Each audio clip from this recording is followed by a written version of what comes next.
बिस्मिल्लाहिर्रहमानिर्रहीम। अस्सलाम वालेकुम नाज़रीन, आप यूट्यूब चैनल देख रहे हैं। मैं इमरान खान हूँ। पाकिस्तान में कल ईद का पहला दिन था। बड़ा ही धमाका खेज़ किस्म का दिन था ख़ित्ते के हवाले से। लेकिन सबसे पहले आगाज़ करते हैं पाकिस्तान के सबसे बड़े और मकबूल लीडर, पाकिस्तान के साबिक़ वज़ीर आज़म और पाकिस्तान की आवाम की अक्सरियत के मुश्तरका लीडर इमरान खान साहब। उन्होंने अपने बेटों से बात की है टेलीफोन पे, और बात तो बड़ी लंबी चौड़ी है, लेकिन एक जुमले में सारी कहानी है। इमरान खान ने अपने बेटे से कहा, जो उनकी बहन ने रिपोर्ट भी किया, कि कासिम, मेरे पाकिस्तानियों को मेरी तरफ से ईद मुबारक देना।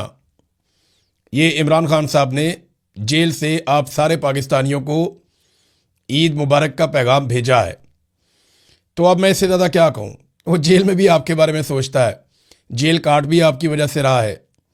उसने कहा था कि मैं आपका नाक नहीं कटवाऊँगा। उसने कहा था कि मैं आपको झुकने नहीं दूँगा।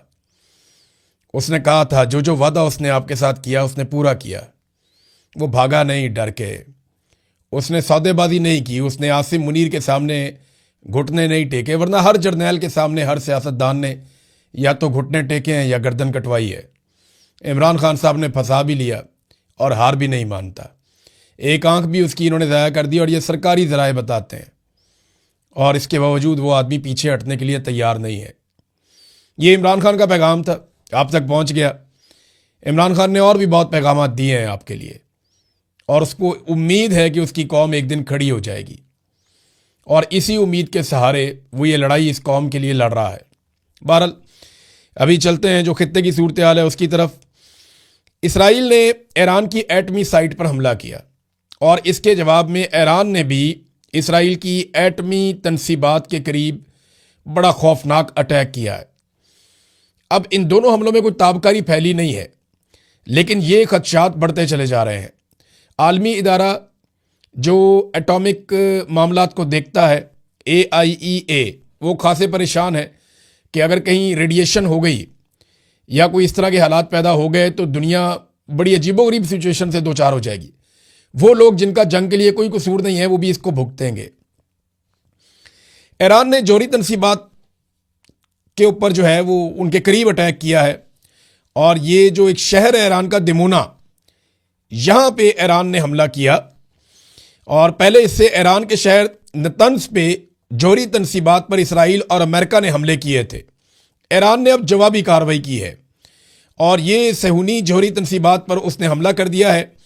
अब दो जगहों पे ईरान ने अटैक किया। इन दोनों जगहों के दरमियान ज़्यादा कोई फासला नहीं है, यानी अगर आप स्ट्रेट लाइन देखें तो लगभग 25-30 किलोमीटर का फासला है। ये इस जगह पे ईरान ने अटैक किया। इसमें से एक अराद शहर है और एक जमुना का इलाका है। अराद का इलाका और जमुना का इलाका, यहाँ पे करीबी इसराइल की जो है वो जोहरी तनसीबात है, और इसके बाद पूरे खित्ते में खासतौर पे इसराइल में खौफ की लहर दौड़ गई है। लेकिन इन दोनों हमलों ने नुकसान बहुत ज़्यादा कर दिया है। यानी इसराइल को कभी इतना परेशान नहीं देखा गया, और इतना तज़ब्ज़ुब और इतनी बौखलाहट इसराइल की नहीं देखी गई जितनी इन दो हमलों में देखी गई है। ये दोनों हमले बैलिस्टिक मिसाइल के जरिए किए गए ईरान की जानिब से, और इन दोनों हमलों को रोकने के लिए आयरन डूम ने अपना पूरा जोर लगाया। वजह यह है कि जो जितना हसास इलाका होता है वहाँ पे फ़िज़ाई दिफाई निज़ाम उतना मजबूत और मरबूत लगाया जाता है। आयरन डोम की जो छतरी पूरे इसराइल के ऊपर लगाई गई थी, इस इलाके पे ख़ास तौर पे बैटरियां और इंटरसेप्टर्स जो हैं वो उनको लगाया गया था, उनकी ड्यूटी थी यहाँ पे। लेकिन पूरी कोशिश के बावजूद ईरान के इन बैलिस्टिक मिसाइल्स को रोकने में आयरन डोम या फ़िज़ाई दिफाई निज़ाम जो है इसराइल का वो नाकाम रहा। अब तबाही बहुत ज़्यादा हुई है। ये जो अराद का इलाका है, यहाँ से तो रिपोर्ट हो रहा है कि 100 से ज़ायद लोग इसमें ज़ख्मी हुए हैं। अभी तक कोई जो मारे गए हैं वो तो रिपोर्ट नहीं हुए, लेकिन 100 से ज़ायद ज़ख्मी हुए हैं, और बहुत सारे लोगों के बारे में बताया जा रहा है कि वो मलबे के नीचे दबे हुए हैं, और वहाँ पे इमदादी कार्रवाइयाँ जारी हैं। इसके अलावा जो दूसरा इलाका डेमोना का है, उधर तो बहुत खौफ फैल गया। उसको तो इसराइली मीडिया ने रिपोर्ट किया। इससे पहले इसराइली मीडिया लगातार छुपा रहा था, हर किस्म के हमले को वो छुपा रहे थे, अपने नुकसान को वो छुपा रहे थे, लेकिन एकदम उन्होंने बताना शुरू कर दिया। इसका मतलब है कि ये बहुत अलार्मिंग सिचुएशन है इसराइल के लिए। नेतन्याहू ने जो एक स्टेटमेंट दिया, वो स्टेटमेंट अगर मैं आपको पढ़ के सुनाऊं तो आपको सारी कहानी समझ आ जाएगी कि कितना प्रेशर है इस वक्त। अब ये जो एक ट्वीट आया नेतन्याहू का, ये मैं आपको पढ़ के सुनाता हूं। नेतन्याहू ने कहा कि हमारे मुस्तकबिल की मुहिम में ये एक बहुत मुश्किल शाम है। थोड़ी देर पहले मैंने अराद के मेयर उससे बात की और उससे कहा कि वो तमाम इजरायली शहरियों की जानिब से ज़ख्मियों की सलामती के लिए हमारी दुआएं पहुंचा दें। मैंने अपने दफ्तर के डायरेक्टर जनरल को हदायत दी है कि वो तमाम सरकारी वजारतों के साथ मिलकर हर मुमकिन इमदाद फराहम करें। मैं इस वक्त मैदान में काम करने वाले हंगामी इमदादी कुव्वतों के हौसला अफजाई करता हूँ और मैं हर एक से अपील करता हूँ कि वो होम फ्रंट कंपाउंड की हदायत पर अमल करें। हम तमाम महाजों पर अपने दुश्मनों को निशाना बनाना जारी रखेंगे, ये जनाब इन्होंने कहा है। अब इसको ज़रा आप समझे ना कि इसराइल के ऊपर दबाव कितना ज़्यादा आया। कि इसराइली वज़ीर आज़म ने 2-3 अलग अलग किस्म के स्टेटमेंट जारी कर दिए हैं इस हमले के बाद। ये 2 हमले खौफनाक थे। अच्छा, इसके अलावा ना एक और बड़ी खौफनाक चीज़ हुई। देखिए, अभी ये एटॉमिक साइट्स के करीब हमले कर रहे हैं। ईरान का भी जो एटमी तनसीबात हैं, कोई ऐसी जगह पे अटैक नहीं हुआ जिससे रेडिएशन फैले या ताबकारी असरात निकलें। और ईरान ने वैसे भी अपना जो एटमी मवाद जो उसने अभी तक हासिल किया है वो ज़ेरे ज़मीन बहुत नीचे छुपाया है। वहाँ तक अमेरिका का कोई हथियार पहुँच नहीं सकता जब तक कि उसकी फ़ौजें वहाँ पे ना उतरें या कोई गद्दार अंदर से कार्रवाई ना डालें। और दूसरी जानिब इसराइल जो है वो वुल्नरेबल है। अगर ईरान कहीं इसी मिसाइल को जो उसने थोड़ा दूर मारा, अगर वो उसको उस एरिया में मार देता एग्जैक्टली, तो पूरे खित्ते को इसके असरात भुगतने पड़ते। ये बात अमेरिका को भी समझनी पड़ेगी और इसराइल को भी समझनी पड़ेगी और पूरी दुनिया को कि ये आग से खेल रहे हैं और लाखों इंसानों की जानें, जिंदगियां, उनकी सेहत ये खतरे में पड़ जाएगी पूरे खित्ते में। गल्फ के वो ममालिक जिनका कोई ताल्लुक नहीं है वो भी भुगतेंगे बाद में। बहरहाल, डोनाल्ड ट्रंप ने एक बड़ी खौफनाक धमकी लगाई। वो धमकी मैं आपको पहले पढ़ के सुनाता हूँ, उसकी वजह भी आपको मैं बताता हूँ डोनाल्ड ट्रंप ने अब ये धमकी क्यों लगाई। डोनाल्ड ट्रंप ने ईरान को दिया है 48 घंटों का अल्टीमेटम, यानी 48 घंटों का, अब ये गिनती शुरू हो गई है घंटों की। डोनाल्ड ट्रंप ने कहा कि ईरान के पास 48 घंटे हैं, वो खामोशी से आराम से आबनाए हुर्मुज़ को खोल दे। अगर वो 48 घंटों में आबनाए हुर्मुज़ को नहीं खोलता तो मैं बहुत तबाही फेरूंगा, ये डोनाल्ड ट्रंप ने कहा। अब वो तबाही के बारे में क्या कहा कि अमेरिका क्या रद्द-ए-अमल देगा अगर आबनाए हुर्मुज़ नहीं खोलता। उन्होंने कहा जी ईरान के अहम पावर प्लांट्स को निशाना बनाएंगे जिसका आगाज बड़े बिजली घरों से किया जाएगा। वाशिंगटन इस मामले में किसी ताखीर का मुतहम्मिल नहीं हो सकता। ये जनाब डोनाल्ड ट्रंप ने धमकी लगाई और खुलकर लगाई कि हम इनकी तनसीबात सारी तबाह कर देंगे ईरान की और बहुत नुकसान पहुंचाएंगे। इसका रद्द-ए-अमल जो है वो ईरान ने भी दिया है और ईरान का रद्द-ए-अमल पहले आप पढ़ लो, मैं बताता हूं आपको ये क्यों डोनाल्ड ट्रंप ने यह कहा कि 48 घंटे में आपने हुर्मुज़ ना खोली तो ईरान के पावर प्लांट तबाह कर दिए जाएंगे। ये क्यों कहा ये मैं आपको बाद में बताता हूं, लेकिन पहले आप ईरान का जवाब देख लें। उन्होंने कहा जी following previous warning, if Iran fuel and energy infrastructure is attacked by the enemy, अगर दुश्मन ने ईरान के जो फ्यूल के और एनर्जी के, तवानाई के इंफ्रास्ट्रक्चर हैं, अगर उनको तबाह किया, उसके ऊपर हमला किया, तो इसके बदले में खित्ते में जो अमेरिका और उसके रजीम से मुताल्लिक जितने भी रीजनल टारगेट्स हैं और जितने भी इंफ्रास्ट्रक्चर्स हैं वो सारे निशाना बनेंगे, चाहे वो एनर्जी के हैं चाहे वो इंफॉर्मेशन टेक्नोलॉजी के हैं। ईरान ने भी जवाब दिया कि फिर पूरे रीजन के अंदर, यानी पहले भी वो ये कह चुके हैं कि अगर हमारी बिजली या तवानाई बंद होगी या हमारी ऑयल साइट्स के ऊपर अटैक किया जाएगा, एनर्जी साइट्स के ऊपर अटैक किया जाएगा, तो फिर बचेगी किसी की भी नहीं। और यहाँ पे याद रखिएगा अमेरिकन कंपनियां दुनिया में सबसे ज़्यादा दौलत बना के यहाँ से ले जाती हैं। ये बड़ी बड़ी जो तनसीबात हैं, बड़ी बड़ी जो ऑफिसेज हैं, ये बड़ा बड़ा जो निज़ाम चल रहा है, इसमें अमेरिकन बेशुमार पैसा कमा रहे हैं। ऑयल कंपनीज में ख़ास तौर पे इस बिज़नेस में अमेरिकन बिलियनियर्स, इसके अंदर उनकी बड़ी बड़ी कंपनियां हैं और बहुत पैसा अमेरिका में जाता है। बहरहाल अब ये ईरान ने भी वापस वार्निंग दे दी है कि जनाब आप जो करेंगे वो फिर हम भी करेंगे। ये बात हमें ज़हन में रखनी पड़ेगी कि ईरान को जो ईरान के साथ किया गया, ईरान ने वापस वो किया, और जो ईरान ने वार्निंग दी, ईरान ने उसके ऊपर अमल दरामद किया। उन्होंने इस जंग में अपनी एक क्रेडिबिलिटी बनाई है कि जो हम कहते हैं फिर वो हम कर भी देते हैं। जब हम बताते हैं कि अगर ये किया तो ये करेंगे, तो फिर वो हम कर भी देते हैं। अब नाज़रीन, अमेरिका को ये क्यों करना पड़ रहा है? देखें, कुछ ममालिक ने ईरान से रब्ता किया है, मुबैना तौर पर जापान भी उनमें से एक बताया जा रहा है। उन ममालिक ने ईरान को यकीन दिलाया कि आप आबनाए हुर्मुज़ से हमारा तेल गुजरने दें, हमारे ऑयल टैंकर आप जानने दें, हम आपकी शर्त के मुताबिक चाइनीज़ करेंसी के अंदर पेमेंट कर देते हैं। अब ये ट्रिलियंस ऑफ डॉलर्स का अमेरिका का सालाना नुकसान हो जाएगा अगर ये ट्रेंड चल पड़ा दुनिया में। तो ये है अमेरिका की परेशानी। एक कहावत है ना उर्दू में, खाया पिया कुछ नहीं गिलास तोड़ा 12 ने। तो अमेरिका को लेने के देने पड़ जाएंगे, ये भी कहावत है। वो कैसे? देखें, ये तो जंग लड़ने गए थे मफाद के लिए, अपने फायदे के लिए कि अरबों डॉलर कमा लेंगे दोबारा से और इसराइल हमेशा के लिए महफूज भी हो जाएगा। गाजा के अंदर भी अपना प्लान जो है उसको अमल दरामद कर लेंगे और अरबों के ऊपर भी एक धाक बैठ जाएगी, पूरा निज़ाम एक बन जाएगा। और डोनाल्ड ट्रंप अमेरिका के अंदर उठने वाले पॉलिटिकल मामला या एप्स्टीन फाइल या ऐसी चीज़ों से भी मुबैना तौर पर बच जाएंगे। दिमाग में तो ये था, गेम पड़ गई उल्टी। हुआ ये कि ईरान ने आगे से मारना शुरू कर दिया और अब जो ईरान ने शर्त रखी है, अगर इस शर्त के ऊपर बाकी ममालिक आ जाते हैं और आपने हुर्मुज़ नहीं खुलती, यानी वो नॉर्मलाइज करते हैं, ठीक है जी आप चीनी करेंसी के अंदर पैसा दें, हमें उसकी आप इनवाइस दिखाएं कि आपने चाइनीज करेंसी के अंदर पेमेंट कर दी है, ले जाएं, आप ले जाएं अपने टैंकर्स, आपको नहीं रोका जाएगा। अगर ईरान ये करने में कामयाब हो गया तो ये ट्रेंड चल पड़ेगा। फिर रशिया जो है वो अपनी करेंसी के अंदर पेमेंट करवाएगा, चाइना अपनी करेंसी के अंदर पेमेंट करवाएगा और आहिस्ता आहिस्ता यूरो के अंदर पेमेंट होगी, बाकी तो डॉलर नीचे जाए। डॉलर अगर नीचे चला गया आलमी सतह के ऊपर, या डॉलर के अंदर या पेट्रो डॉलर की जो टर्मिनोलॉजी है ये अगर इफेक्ट हो गई, तो फिर अमेरिका का जो सुपर पावर का स्टेटस है वो खतरे में पड़ जाएगा। एक नया वर्ल्ड ऑर्डर आ जाएगा। अकेला पहलवान बना हुआ ना, तो डॉलर चला रहा है पूरी दुनिया को। तो यहां पे ये खतरा है जिस वजह से डोनाल्ड ट्रंप की फ्रस्ट्रेशन बढ़ती जा रही है। वो कह रहे हैं जी 48 घंटे का अल्टीमेटम दे रहा हूं, खोलो नहीं तो तबाही फेर देंगे। ईरान ने कहा तबाही फेरो, हम भी तबाही फेर देंगे। ये है जनाब अब तक की सूरत हाल और ये तबाही ऐसा लगता है कि फिर जाएगी। अब ये मामला हल होता हुआ दिखाई नहीं दे रहा। वजह यह है कि सऊदी अरब ने 24 घंटों के अंदर अंदर अल्टीमेटम दिया है ईरानी सफारतकारों को कि हमारा मुल्क छोड़कर चले जाओ। अब यहां से आप अंदाजा लगा सकते हैं कि सूरत हाल कितनी कशीदा है। सऊदी अरब ने ईरानी सफीरों को कहा कि नापसंदीदा शख्सियात निकले हमारे मुल्क में से बाहर, और साथ ही साथ एक इत्तेहाद हुआ है इसराइली मीडिया में, बहरीन के मीडिया में और यूएई के मीडिया में।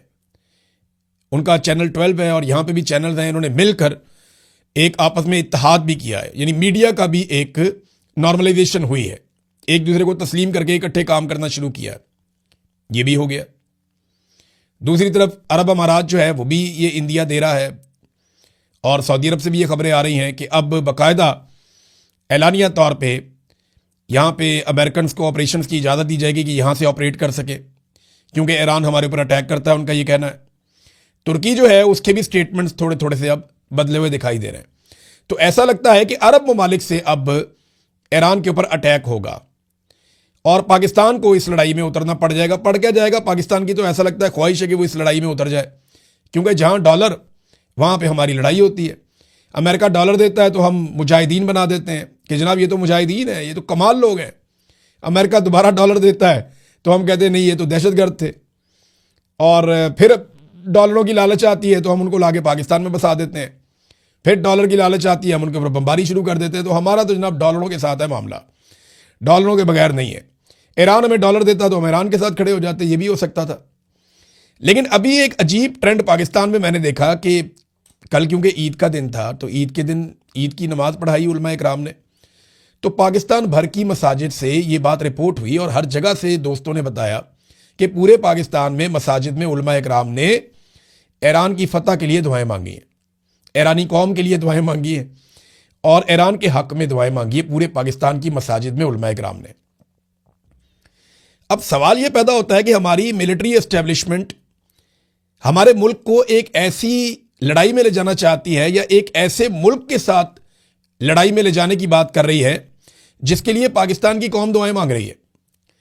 यानी अगर पाकिस्तान ईरान के साथ लड़ा या ईरान के खिलाफ लड़ा तो यानी पाकिस्तान न्यूट्रल भी रह सकता है ना इस लड़ाई में। दोनों बरादर इस्लामी मुल्क हैं, ठीक है, आप दोनों आपस में ना लड़े, हम ये कह सकते हैं, हम सालसी का किरदार अदा कर सकते हैं, वो तो सबसे अच्छा है। लेकिन अगर ये दोनों लड़े तो अगर अब एक तरफ से खड़े हो गए तो मुसीबत बन जाएगी, क्योंकि जो दूसरी तरफ है उसको तो इसराइल और अमेरिका भी मार रहे हैं। इसलिए कौम की हमदर्दियां उनके साथ हैं। ईरान के साथ कौम की हमदर्दी इसलिए नहीं है कि कोई शिया सुन्नी का मामला है, नहीं, ईरान के साथ कौम की हमदर्दी इसलिए है कि ईरान को मारने वाले अमेरिकन और इसराइली है और पाकिस्तान की एस्टेब्लिशमेंट ने सारी जिंदगी कौम को यह बताया कि इसराइली भी बहुत बुरे हैं और अमरीकी भी बहुत बुरे हैं।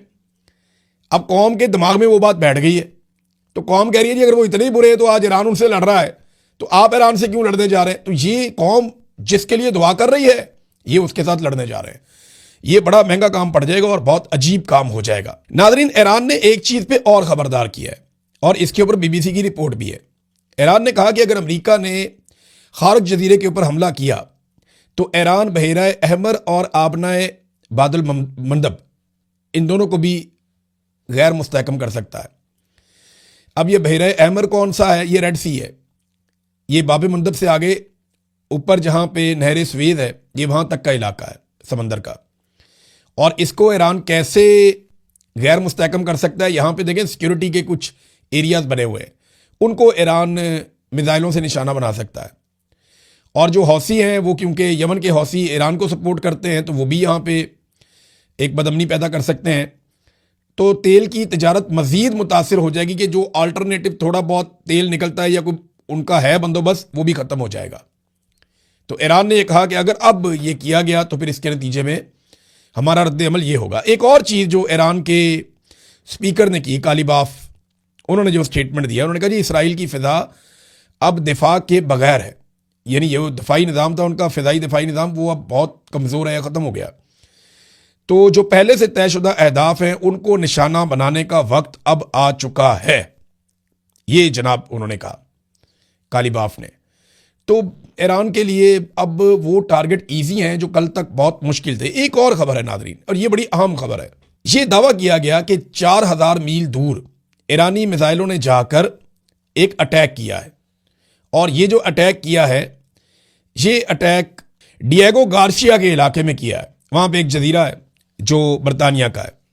अच्छा, इसके बाद ना फौरी तौर पे ये खबर इसराइली मीडिया ने उठाई और कुछ अमरीकी मीडिया ने खबर उठाई और अरब मीडिया ने भी ये खबर उठाई कि जनाब ईरान की बहुत ज़्यादा हद बढ़ गई है और इनकी रेंज बहुत ज़्यादा है इनके मिसाइलों की, ये पूरे यूरोप को भी तबाह कर सकते हैं।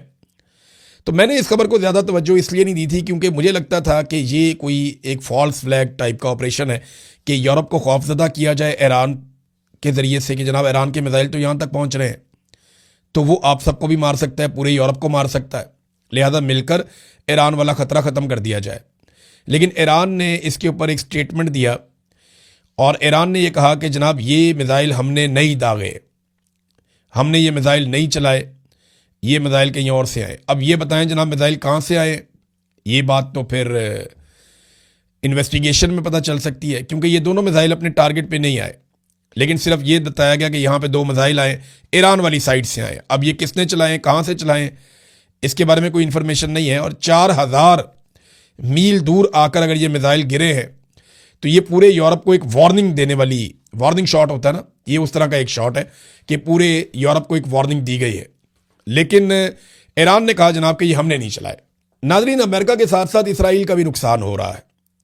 ये डोनाल्ड ट्रंप मजाक उड़ाते थे इंडिया का कि 8 जहाज उनके गिर गए, 9 गिर गए, 10 गिर गए।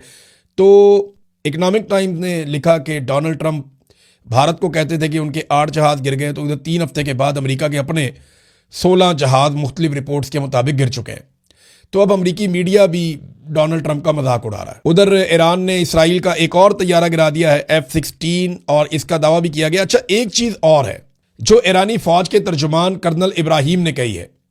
कर्नल इब्राहिम जुल्फ़िकारी को आप देख रहे हैं गुज़िश्ता चंद दिनों से वो बड़ी संजीदा तरीके से आकर बात करते हैं, ना वो आंखें मारते हैं, ना वो गंदे इशारे करते हैं, ना वो गाली देते हैं, ना वो बड़के मारते हैं। वो आते हैं और प्रोफेशनल तरीके से अपनी बात करते हैं और चले जाते हैं। उनके हथियार बोलते हैं, जंग में उनकी कामयाबी बोलती है। अब वो ये कहते हैं कि ईरान अब पहले से ज़्यादा जारे हो चुका है, 3 हफ्ते तक दुश्मन की एक एक कमज़ोरी को देखा गया है। अब वो क़यामत ढाएंगे कि इसराइल सारे जराइम और मुजालिम भूल जाएगा। और कल का दिन जो है वो इस बात का सबूत भी है। कल बहुत मारा ईरान ने इसराइल को। इसराइल ने पूरी कोशिश की इंटरसेप्ट करने की उन मिसाइलों को, लेकिन वो जाकर गिरे हैं और उसकी वजह से पूरा इसराइल लड़स गया है। तो नाज़रीन, अब तक के लिए इतना ही। अपना ख्याल रखिएगा, अपने इस चैनल का भी। अल्लाह हाफ़िज़।